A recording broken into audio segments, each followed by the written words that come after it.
Welcome back guys to our tutorial. So, ang topic natin ngayon is all about greatest common monomial factor, which is the first topic for the grade 8 mathematics. So, ano nga ba itong greatest common monomial factor? So, paano natin ito makukuha? So, alamin natin about galing sa tutorial na ito. Okay, so ang example natin, ang unang example natin, so let's use the monomial 4x3 cube and 8x squared. Okay, so kung mapapansin natin, we have two monomials wherein hanapin natin ang kanilang greatest common monomial factor. So, may madaling step para makuha ang kanilang monomial factor. So, unang gagawin natin, let's factor the first given monomial. So, monomial siya because it's composed of one term. So, mamaya, I will give examples of polynomials or different kinds of polynomials. So, try natin. So, una, ang gagawin natin, let's factor 4x cube.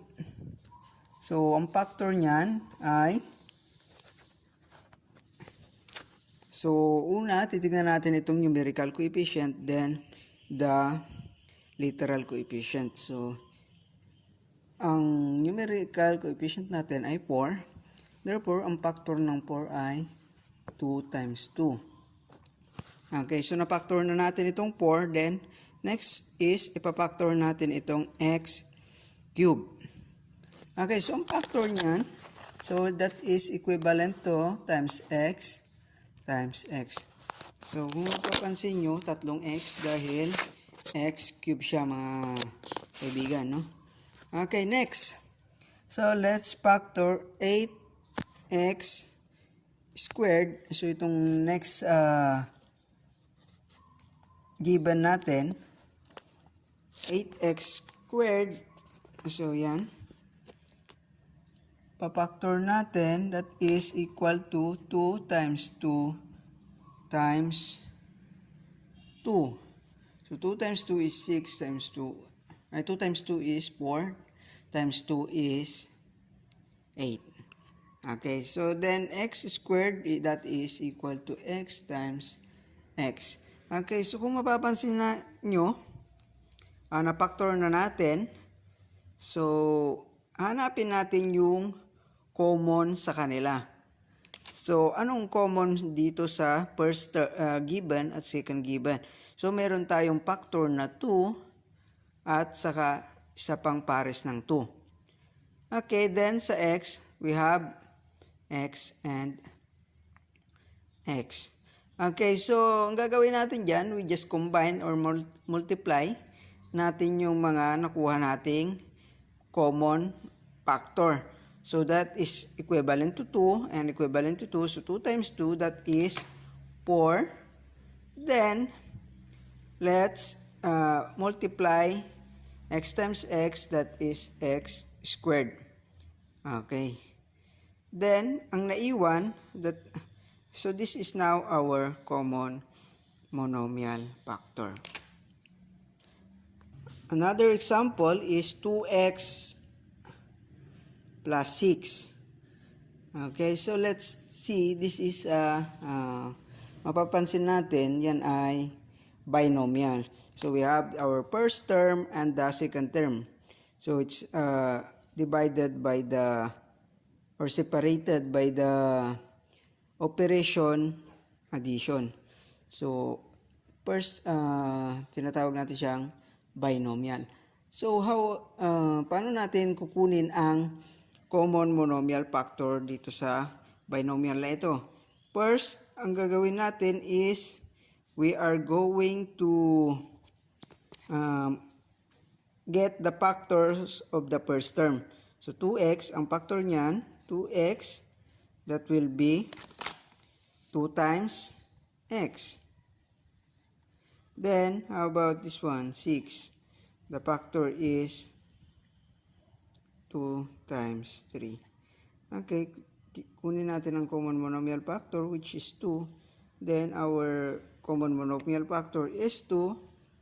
Then, isulat natin kung ano yung, this is now our common monomial factor. But another factor of this binomial is yung mga naiwan dito which is x. Then, copy the operation which is plus. Then, write 3. So, ito yung naiwan dito. Okay, so madali lang siya guys.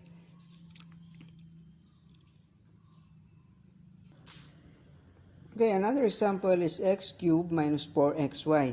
So, how can we get the common monomial factor of this equation? So, titignan natin, we have two terms. We have x cubed, then negative 4xy. So, factor natin ang first term para makuha natin ang kanilang common monomial factor. So, that x cubed is equal to x times x times x, then 4x y is equal to 4 times x times y. So, no need to factor the 4 because wala namang numerical coefficient yung first term natin. So, kukunin natin ang pareho which is x. So, therefore, ang common monomial factor natin ay x. So, ilalabas natin yung x, then isulat natin kung anong pagkapareho, x times x, that is x squared. Then, copy the sign which is negative or minus, then 4 times y is 4y. So, therefore, ang sagot natin, so ito yung ating common monomial factor, and this is a second factor of this equation. Okay, so yan ang common monomial factor. Next is, next. So, factoring difference of 2 square. Okay, so paano ba to? So, we have the example. So, pag sinabi nating difference of 2 square, it is a binomial with different sign that is being multiplied. So, ngayon, gagawin natin siyang, kukunin natin yung factor niya. So, we have the first example, which is x squared minus 9. How can we factor that? This factoring method is very easy. Madali lang. So, we are going to write 2 parentheses because dalawang binomial ang ating magiging factor. So, una, we are going to find the square root of the first term and the square root of the second term. Okay, so square root ng negative 9. Okay, so x squared is, ang square root niyan is x times x. Kasi x times x is x squared. Then, square root of 9, that is 3. So, positive sa isa, then negative sa kabila. Okay, so madali lang siya kasi ang pagkakaiba lang niya, kukunin mo yung square root, then ang sign lang ang magkaiba. So, positive yung isa, negative yung isa. Okay, so yan ang ating first example. Another example, we have 16a raised to 6 minus 25b squared. So, how can we factor this term? Okay, so ang gagawin natin, so gaya ng sabi ko kanina, find the square root of the first and second term. So, square root of 16, that is 4. So, gagawa tayo ng dalawang parentheses. So, 4 din sa kabila. Okay.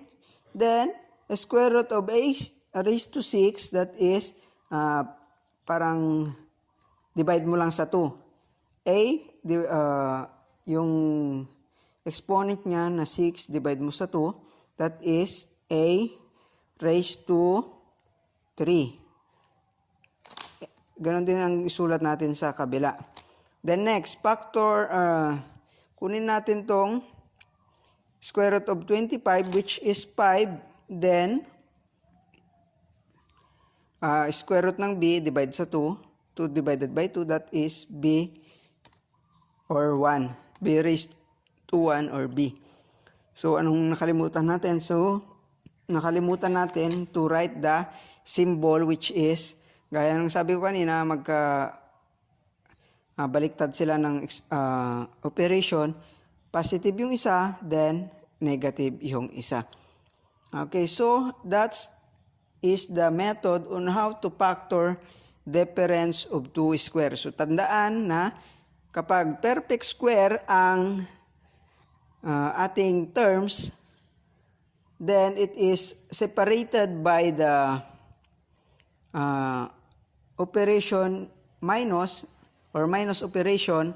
Ang gagamitin natin is factoring difference of two square. Okay, so yan yung factoring difference of two square. Next. Okay, next. Ang topic natin is factoring sum and difference of two cubes. Okay, so medyo mahirap to guys. So, I hope na makatulong to sa inyo. So, this method na ituturo natin sa factoring sum and difference of two cubes. Okay, so now, mapapansin natin dito, it is some product or difference of two cubes. Ang gagawin natin dito ay titignan natin. So, sabi ko kanina, titignan natin yung mga given. So, gaya kanina sa difference of two square, ang given ay dapat ay perfect square. So, titignan natin dito, ito ay hindi perfect square at ang 27 ay hindi rin perfect square. But they are cube. So, anong gagawin natin dito?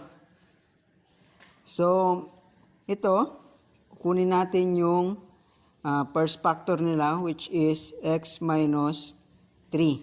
Because ang cube root ng x squared is x, then ang cube root nitong x ng 27 ay 3. Kasi 3 times 3 times 3 is 27.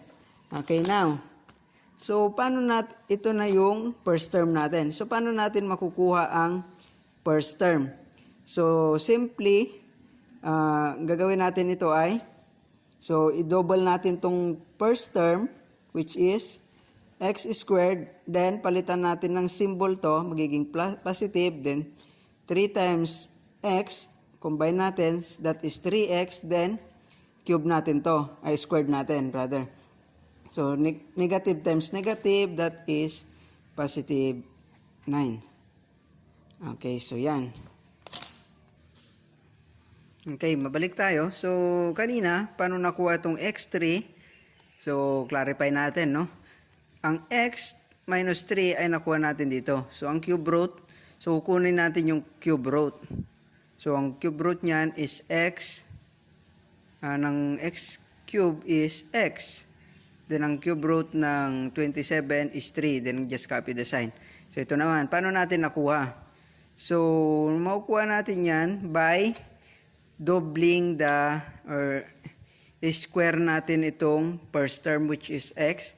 So, itong pattern niya. X a squared, then multiply the first term and the last term. Pero ang gagamitin natin is, dahil negative to, automatic na magiging positive siya.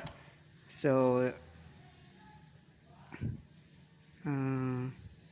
minus or plus rather, the a and b, then plus b squared. So, yun yung pattern niya. So, ito yung a natin, then ito yung b. So, a squared, so that is x squared. Kasi a times x is squared, then 3x, that is 3 times x. So, plus, then b squared, that is 3 times 3, that is positive. So, that is 9. Okay, so yan kung paano nakuha ang ating factor by just this equation. Okay, so tandaan nyo yung equation na yan, ha. Okay. Another example for factoring sum and difference of two cubes. So you have x cubed plus 64. So titignan natin, that is addition naman. So sa first example natin kanina, ang operation na gamit sa gitna ay subtraction, that is negative. So we have here the formula, sinulat ko na, a cubed plus b cubed, that is equal to a plus b, then a squared minus ab plus b squared. So, kukunin natin ang cube root ng x cubed, that is x. So, our a is x, then square root ng cube root ng 64, that is, just copy the sign, the operation used, which is positive, then the cube root of 64 is 4. So, meron na tayo ditong a at saka b. Okay, so itong gagawin natin, a squared, idodouble lang natin itong x squared. So, that is x squared, then copy the symbol, which is negative, then 4 times x, that is 4x, tapos b squared, 4 times 4, that is addition, din 16. So, lagi natin tatandaan ang mga basic operation na gagamitin. So, gaya ng a cubed plus b cubed, that is equal to a plus b, then a squared minus ab plus b squared. So, kapag minus naman, so ang gagamitin natin, a cubed minus b cubed, that is equal to a minus b, then a squared plus ab, then plus b squared. So, yun yung gagamitin natin. Hope na this tutorial, low-cost tutorial na tinatawag nila, using whiteboard marker at saka lumang whiteboard, ay makatulong sa inyo sa topic na ito. Okay, so maraming salamat sa panonood.